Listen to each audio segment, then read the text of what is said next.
Bismillahirrahmanirrahim. Dear cadet, today we'll discuss the topic that is resolving power and magnifying power. Similarly, we will also discuss about the simple microscope.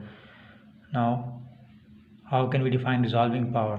The resolving power of an instrument is its ability to distinguish between two closely object or point sources. For example, we use high resolving power microscope to see a tiny organism and telescope to view a distant star. And what about the magnifying power? The ratio of the angles obtained by the image as seen through the optical device to that subtended by the object at the unaided eye. For example, we have an object, we are seeing this object without any optical instrument, so the image angle subtended by this object to that eye is represented by theta. And if the same object is seen through the optical instrument, in this case convex lens, the angle subtended by that object is theta prime. Now if we take the ratio between these angles, that is mathematically equal to magnification, angular magnification represented by capital M, it is equal to theta prime divided by theta, where theta prime is the angle of the object made with the added eye and theta is the angle made by the object without any optical instrument. Now it is further equivalent to 1 over 1 plus, it is equivalent to 1 plus d by f. How it is equivalent to 1 plus d by f? We will derive this in simple microscope. What is simple microscope? A magnifying glass is a convex lens which is used to produce a magnified image of a small object, hence it is called simple microscope. Or you can say a convex lens which is used as a magnifying glass is called simple microscope. Now, what is the angular magnification of the simple microscope? So let's derive mathematical expression for the simple microscope angular magnification. As you know that angular magnification is equivalent to angular size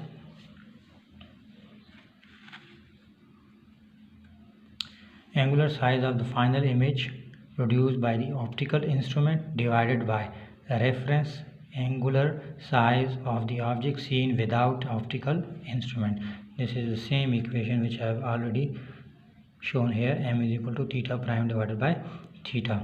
Now the angle made by the object through optical instrument is theta prime and the angle made by the object without any optical instrument is represented by theta. This is equation 1.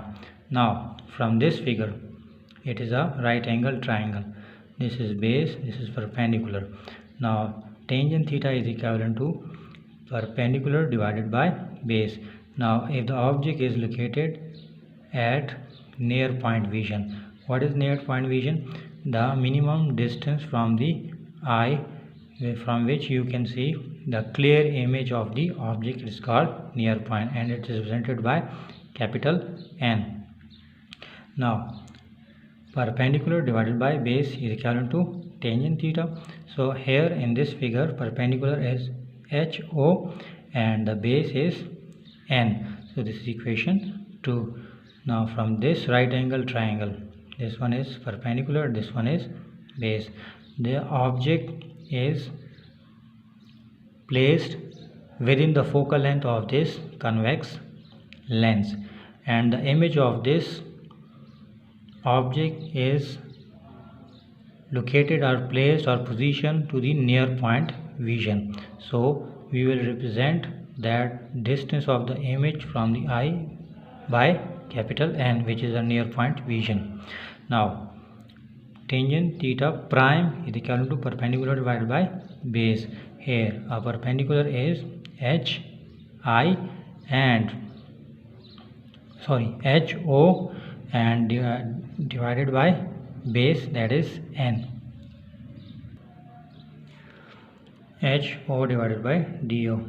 This is equation 2 and this is equation 3. Now if we divide the equation 3 by equation 2 and put this value in equation 1, we will get tangent theta prime divided by tangent theta equal to tangent will be cancelled. You will get theta prime divided by theta. Put this value of theta prime and theta in this equation. You will get h o divided by d o divided by h o and n. This is equation 2.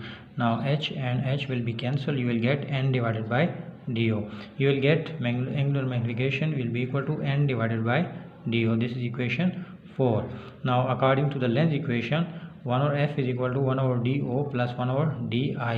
Do is the object distance, di is the image distance. From this equation, if you get the value of do, you will get 1 over do is equal to 1 over f minus 1 over di. This is equation 5. Put this value of equation 5 in the equation 4. You will get angular magnification is equal to 1 over f minus 1 over di into m. Now from this equation we have two special results. One, if we replace di by n, and if we replace di by infinity. If we replace di by n, it will be a near point vision, and if we replace di by infinity, it will be a far point vision. Now the first case, if we replace di by n, here we replace di by n. The negative sign is shown because the image is located on the left side of the convex lens and it is virtual. That's why we'll place a negative sign. So negative will become plus, and if we multiply this n inside the bracket, you will get n divided by f plus n divided by n. N and n cancel. You will get angular magnification n divided by f plus 1 or plus 1. This is the one result which we obtain from the near point vision. Now if we replace di by infinity, here 1 over f minus 1 over the di is replaced by infinity into n, and you know that 1 divided by infinity is equal to 0, so this term will become 0. Now if you multiply n within the bracket, you will get angular magnification is equal to n divided by f. This is the another result. This is all about today's topic. Thank you. Jazakumullah.